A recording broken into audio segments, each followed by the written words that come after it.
Les artefacts sont des éléments majeurs d'un pipeline YAML DevOps. Ce sont des fichiers produits par le pipeline ou bien par des sources externes enregistrées dans Azure DevOps pour être mis à disposition à d'autres pipelines.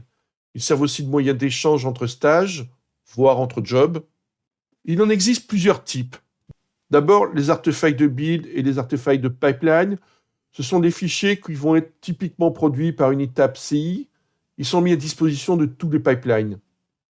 Les flux de package, ce sont les packages de type NuGet, NPM, Maven ou Python. On va déposer dans ces artefacts les packages correspondant à votre langage. Ils sont ainsi disponibles même si le dépôt d'origine est tombé.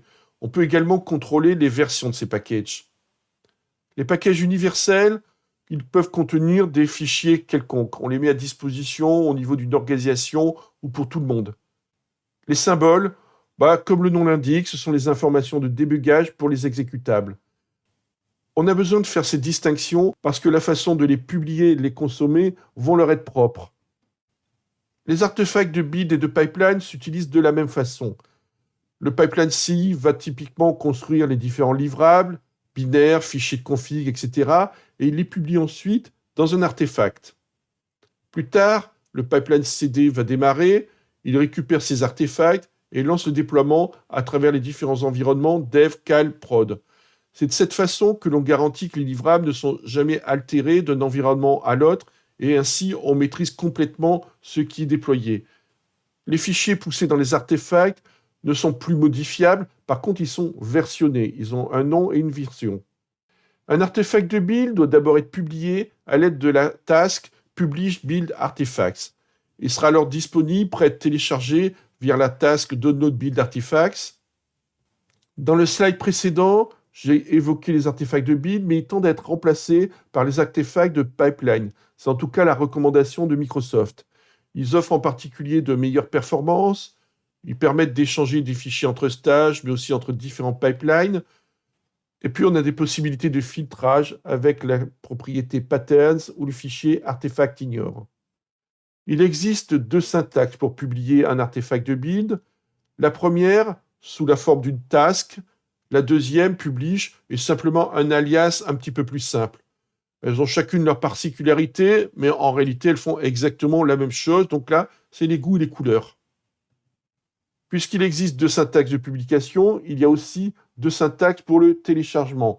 Download Pipeline Artifact ou bien son alias qui est Download. Les artefacts de package permettent de mettre à disposition des packages, par exemple des packages NPM ou NuGet. Ces packages ils peuvent être privés, c'est-à-dire propres à votre organisation, ou bien publics. On va par exemple les récupérer via les flux habituels comme NuGet.org pour les packages NuGet.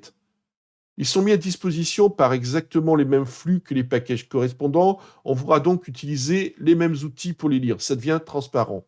C'est simplement la source qui n'est pas la même. Un artefact de package peut lui-même obtenir d'autres artefacts de package. On parle de flux amont ou upstream feed. Ce sont aussi bien des flux publics que les flux privés. Donc le flux amont peut très bien être un autre artefact de package qui a été créé précédemment. Les flux amont présentent plusieurs intérêts. D'abord, la simplicité. On va réunir dans le même flux le flux principal et tous ses flux amont. La provenance. Le flux connaît la provenance des packages enregistrés à partir des flux amont. Par conséquent, on garantit que l'on utilise le package d'origine et non pas un package malveillant avec peut-être un nom similaire. Tous les packages installés à partir d'un flux amont auront une copie enregistrée localement dans le flux principal. De cette façon, même si la source amont est supprimée ou devient inaccessible, on pourra continuer à travailler puisque l'on aura une copie. Vous avez dû remarquer que je ne fais pas une distinction très nette entre le flux et l'artefact de package. C'est pas exactement la même chose, mais enfin, pour la façon dont on va l'utiliser, ça n'a pas une très grande importance. Les packages universels, comme l'indique le nom, sont des packages dans lesquels on va pouvoir mettre tout ce que l'on veut. Ça peut être aussi bien des fichiers de texte que des binaires comme des vidéos. À l'aide d'Universal Package, on va pouvoir mettre jusqu'à 4 Tera de fichiers à disposition de vos équipes, de vos pipelines. Comme n'importe quel autre artefact, les packages universels sont identifiés de manière unique par un nom et un numéro de version.